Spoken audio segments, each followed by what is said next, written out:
What's going on, everybody? So this is Teddy, back at another UFC betting kind of prediction video. I'm filming this on Thursday. It's going to come out right after this, but I just wanted to kind of give you guys my opinion on the UFC Fight Night 193 Santos versus Walker, and all of the fights on that card.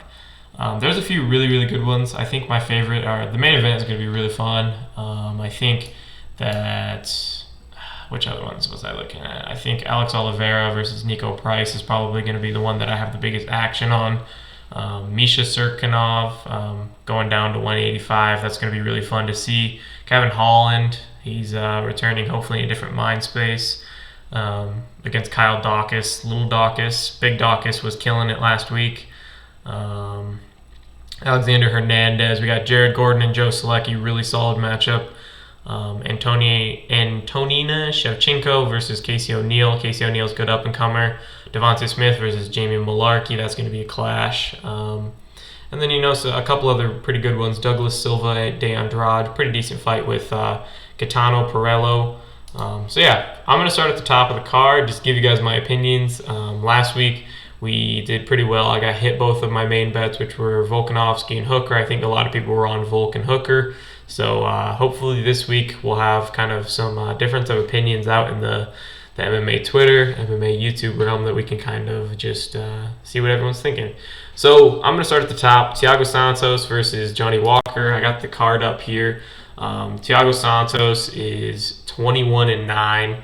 And Johnny Walker is 18-5, and Johnny Walker is younger. Tiago Santos is pretty old.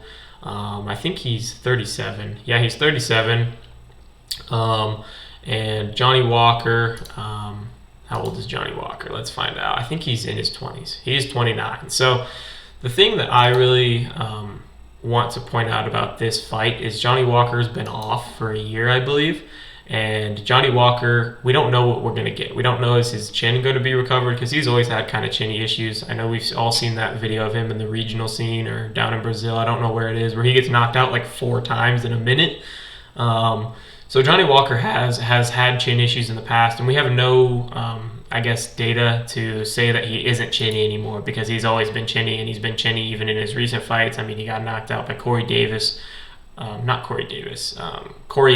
Sorry, I don't know where Corey Davis. That's an NFL player. So Corey Anderson knocked him out. Corey Anderson, not known for his hands. That was a few years ago, but still recent. And Tiago Santos has bricks for hands. But Tiago Santos, on the other hand, had double knee surgery, reconstruction, and he hasn't looked the same. He hasn't been kicking. He got kicked by Rakic. And I don't think he was able to overcome those kicks and the damage he took from those kicks in that fight. And overall, I think the best place to be in this fight is a violence bet. Whichever side you think is going to win, you might as well just take the by KO or by finish inside the distance. Because it to me, on the feet, it's kind of a 50-50. Walker can put out Santos in the first 2 rounds, but after that, Santos is going to put him out most likely. And also, Santos has the chance to put him out at the beginning too. Like, he could knock Johnny Walker out in the first round, second round, third round, fourth round, fifth round. He carries power. I don't think Walker will carry that power past the second round. But I do think that he will have the power to put Santos down in the first or the second. Technique-wise, I think Santos' check hook is going to be really important. That's what Johnny Walker got caught by Corey Anderson, and I think he got caught a few different times. But I think for me, the violence bet will be first. I'll probably take under, if I can get an under 3.5, under 4.5, or fight doesn't begin round 5, that kind of thing. And it'll probably be pretty hefty. It'll be minus, 350, 400 maybe. But I'll be taking that in parlay pieces. But I would take Santos if I had to choose a side. I won't choose a side. I'm not going to put any money on a side here. But I'm probably taking Santos on the side. I think his check hook will come in really nicely. And then I also think that his cardio is going to do really well for him here. And Johnny Walker, he's probably going to be able to land some shots. It's going to be greasy, whichever side you take. Both of them are going to land shots, or it's just going to be first one clipped goes down. I think it's going to be greasy either way. You're going to be nervous leading up to the fight, and I don't feel like betting those. I don't like betting those. So Santos, if I had to choose, but my money would be on doesn't go the distance, doesn't start round 4, under 3.5, that kind of range. Okay, so co-main event, we have Kevin Holland versus Kyle Dawkis. So we have a really big clash of style here. Kyle Dawkis, kind of a wrestler, decent hands, jiu-jitsu, and then Kevin Holland, who is a jiu-jitsu black belt, but I think he likes to say he's a kung fu fighter, but he's long and snappy. He likes 1-2s down the pipe and then throwing some hooks here and there, but he's snappy. That's the way you can describe Kevin Holland. When he throws something, it's gonna have some whip action on the end of it because he's so long and he's so just I guess lengthy. And he's also quick, so he's light for this weight class too. His takedown defense has been absolutely atrocious recently, so that's one of the things he's going to really have to shore up is his takedown defense. And also his mindset's been out. I think it's looked like he hasn't even wanted to be a part of some of these fights he's been in. He wants to talk trash and then go home. Like he would rather just be the press conference, be the fight, and then he can talk and then make fun of this person and then just call it good. Kyle Dawkis, grinder. He wasn't very successful against Phil Hawes, got beat. He wasn't able to take him down, but Phil Hawes is a pretty credentialed wrestler. He wrestled at the same college as John Jones, Colby Covington, and then I think Phil Hawes went and wrestled at Iowa, actually. That's where I'm from, and he, I'm pretty sure I remember him, actually. So Kyle Dawkis, not able to get him on the ground very easily, and I don't think that's an issue. Like, a lot of people aren't going to be able to get Phil Hawes down. But for some reason, in this fight, my mind is telling me Kevin Holland is going to catch him on the feet or be able to just stay at distance enough, and Kyle Dawkis' wrestling will not be enough to get Kevin Holland down, or Kevin Holland will be able to get back up. And I don't have any substance to base that on. So this is another spot where I don't really think I'm going to take a bet. If I do take a bet, it's going to be Kevin Holland. And I think the odds are he's like minus 150. Let me run up on my phone and just check real quick. Maybe minus 170, but I just want to make sure that I have the right numbers. But I just really think that in this spot, Kevin Holland can kind of get his star power back, because I don't think Kyle Dawkis is near the level that the fighters Kevin Holland's been fighting, like Jacare Souza, Derek Brunson, Marvin Vettori. So Kevin Holland is minus 170 right now. I'm confident in him, but I don't have any, there's not like a thesis behind it, so there's no way I'm putting any money on that. I'm just saying I think his takedown defense is going to be better. I don't actually know it's going to be better. I expect it to be better, and my mind is telling me, go bet on Kevin Holland. He's a way better striker. He'll be able to, throw those snappy straights and some nice hooks, and he's long. He'll be able to outbox Kyle Dawkis easily on the feet, and his takedown defense is going to be improved. Why wouldn't you improve that? We don't know. Kevin Holland could be the kind of guy that goes into a gym and doesn't want to actually work on the things he's bad at because he doesn't want to look like he sucks. We don't know that. We also don't know if he's working with partners who are, going to 80% on the takedowns with Kyle Dawkis, and that fight's going to be going 100%. We don't know any of that, so I have no basis to say that Kevin Holland is actually going to have better takedown defense. So therefore, I don't feel comfortable betting it, but I would take Kevin Holland on this side. All right, and then next up, we have Alex Oliveira versus Nico Price. Alex Oliveira is plus 145. Nico Price is minus 170. And in this is my most confident bet of the night. Nico Price minus 170. Alex Oliveira, he's getting old. He's been gassing out more recently. He has a couple rounds of really solid, kickboxing in him. But Nico Price also just has it in his head that he is the bull, and everyone else is getting the horns. And I think Alex Oliveira is at a place in his career where he's not willing to be bull versus bull. He's willing to, kind of take the horns here and there and like get his paycheck and leave. He's had a storied career. It's a nice career. I just think that Nico Price is going to overwhelm him with pressure and overwhelm him and maybe even get a finish. Nico Price has nice hands after, he's landed a few on you. They start to add up. I think Nico Price is better, cardio-wise. I don't think this takes much on the ground. It might, there might be a few scrambles here and there, but I think for the most part, it's a Nico Price pressuring Alex Oliveira, landing nice shots, taking some of his own, because Alex Oliveira, he's going to land. He's a good fighter. He's not a walk in the park, but Nico Price has a good chin. He's not going to go down, and I think the dog in him is going to get this dub, and I'm pretty confident at minus 170. I'd probably have lined it at like minus 210, minus 200 to minus 210 would probably be where I would have lined it. All right. Now we have, let me find the odds for this one, Misha Serkinov versus Christoph Jocko. Misha Serkinov, grappler, glass chin are the first things that come to mind. If you clip him behind the ear, bam, down. Clip him, on the chin, bam, down. Clip him just with a solid punch to the face, even somewhere where it should knock someone out, bam, down. And he's also going down a weight class. And then Christoph Jocko, somebody who is a decent kickboxer, actually pretty good kickboxer, with decent takedown defense. I don't have his numbers for takedown defense. I probably should start having stats up when I make these videos, but I know that his takedown defense is pretty good. It's gotten better. He has gotten controlled on the ground before in some of his fights that I watched, but I don't have a good read on this fight because of Misha Serkinov moving down. I don't really know what to expect from him. Is he going to be able to make weight? Is he going to be able to, be durable at 185 after cutting that weight? Is it going to help his durability because people can't hit quite as hard at 185? We have no idea. There's a lot of unanswered questions. What we do know about Misha Serkinov is he is usually one round or bust. He's either going to take you down and submit you quickly, or he's going to gas out and probably get knocked out. Jocko doesn't knock a lot of people out, but I don't know if Misha's gas tank is going to be better at 185. There are tons of questions about this fight, just kind of like the Kevin Holland fight. We have no idea. It's just a different circumstance that we don't really know about. So for Misha Serkinov to win, he needs to come get a takedown, get 2 takedowns if it takes it, and then also submit Christoph Jocko. And I'm feeling like he can't do that over the first round and a half, because I watched Jocko on the ground with someone who was, I don't remember the name, but someone who was I knew was a credentialed black belt. It was I think it was around 5 or 6 fights ago. And Jocko, he got taken down, controlled, but he didn't get submitted, and he had good defense. And I don't think Serkinov is a control fighter. I don't think he's going to be able to control Jocko for 3 rounds and get a win. I think he needs to submit him in the first, or he's going to be too tired to control him through the second and get he might be able to control him for a minute or 2 of the second, but then he's going to be too tired to do it for the rest, and he's going to get pieced up on the feet. So I think Jocko would be the side.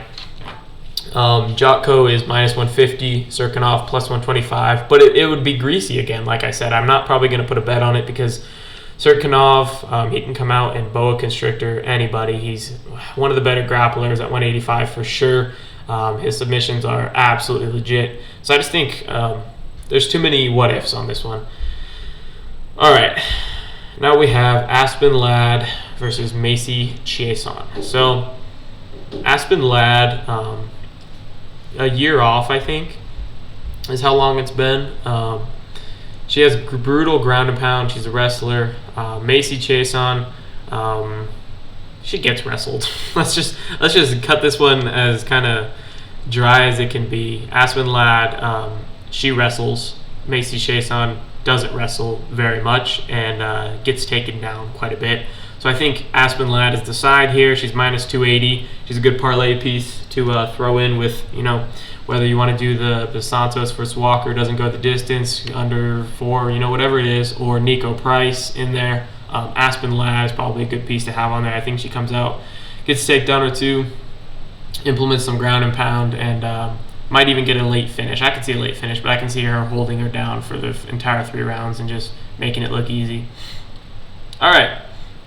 Next up, we have Alexander Hernandez versus Mike Breeden. Alexander Hernandez is minus 550. Mike Breeden is plus 400. If Alexander Hernandez does not win this fight, I don't know what MMA is, and I will stop making videos for the rest of my life. You're getting such a step down in competition.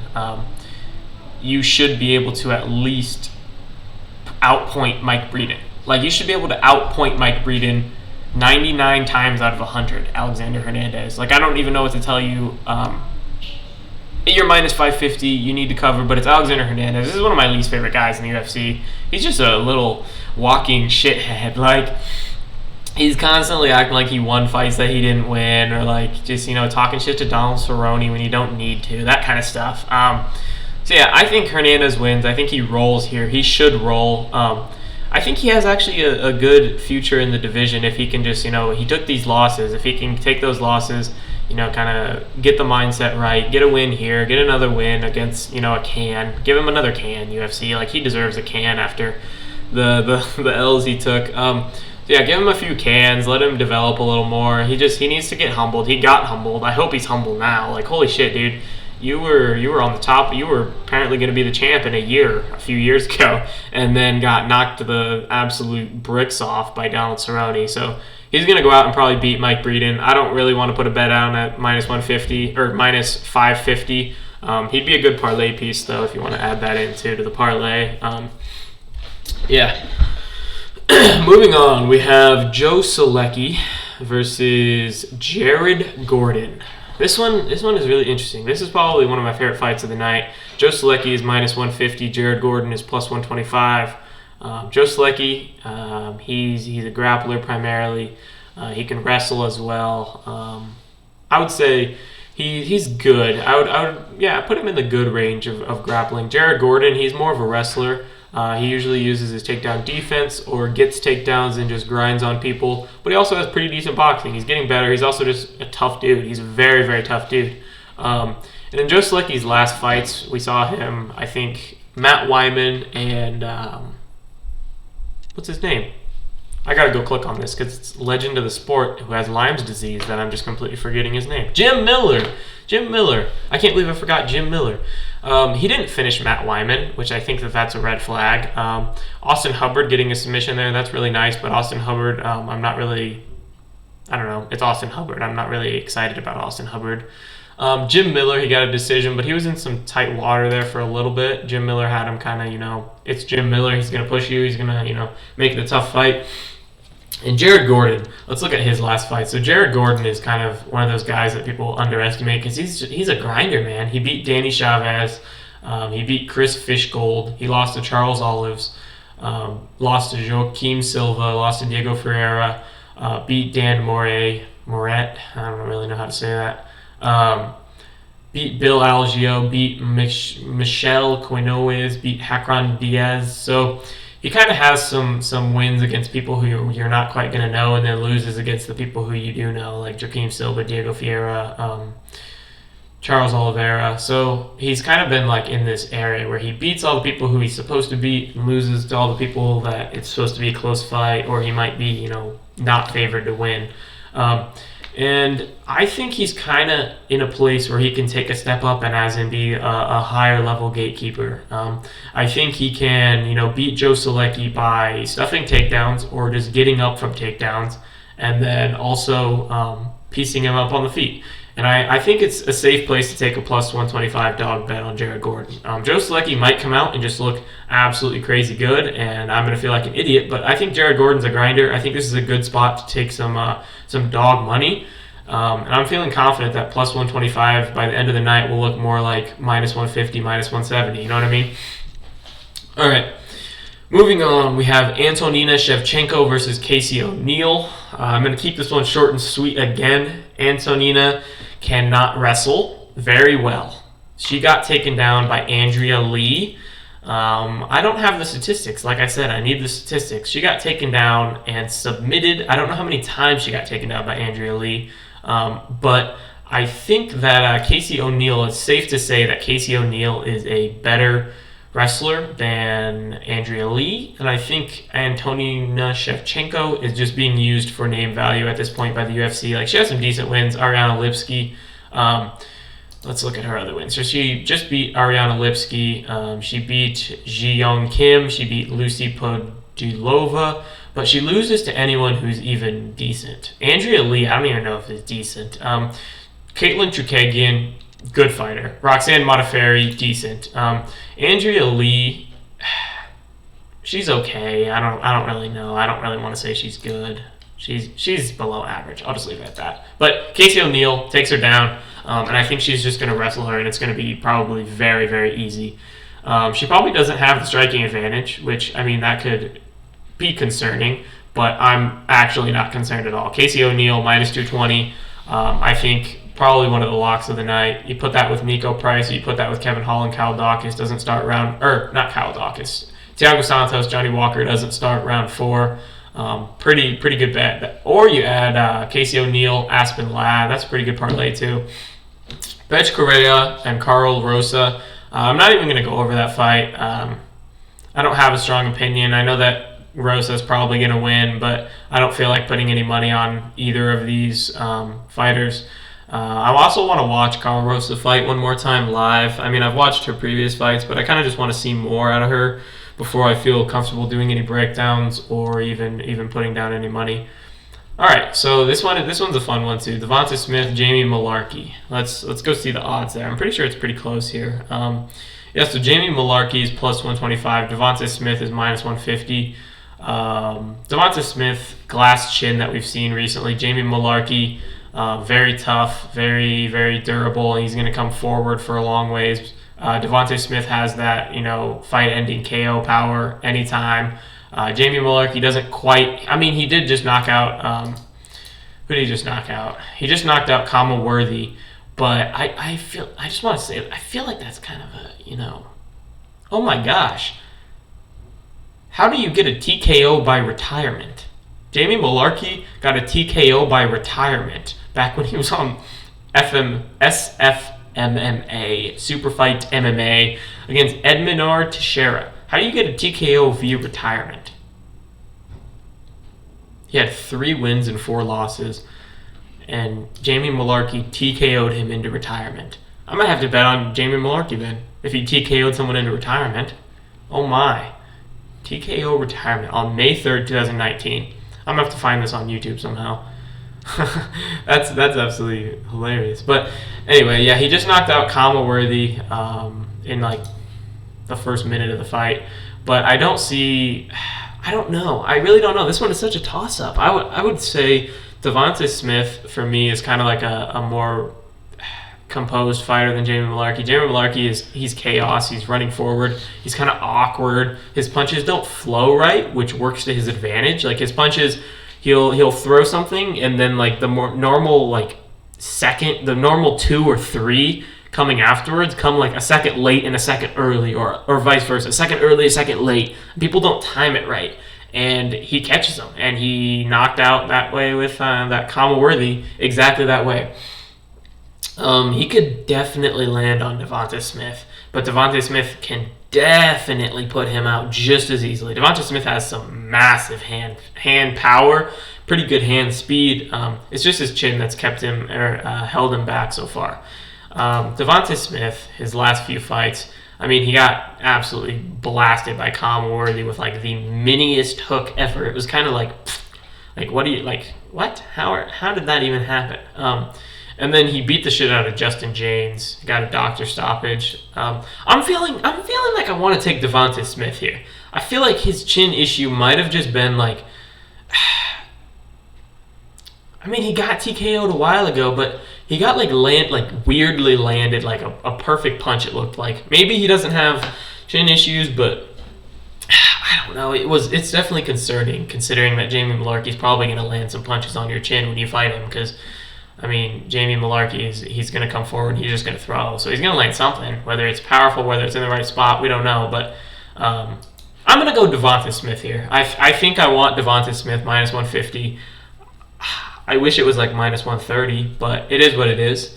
I like Devonta Smith. I think he can keep composed and, maybe beat Jamie Malarkey up a little bit, maybe get a finish, maybe even just beat him up enough to get a decision. But I like Devonta Smith here. All right, Douglas Silva de Andrade versus Gaetano Perello. I'm going to keep these last 3 very, very short because I don't really have enough, info in my mind on them. I know Douglas Silva Andrade very well. I know Gaetano Perello less well, but I still know him. Douglas Silva Andrade, he could wrestle him. He probably should. Perello has no ground game. So if I had to pick a side, I'd go Silva de Andrade, but I'm not betting on this. I don't know. I just don't feel comfortable with it.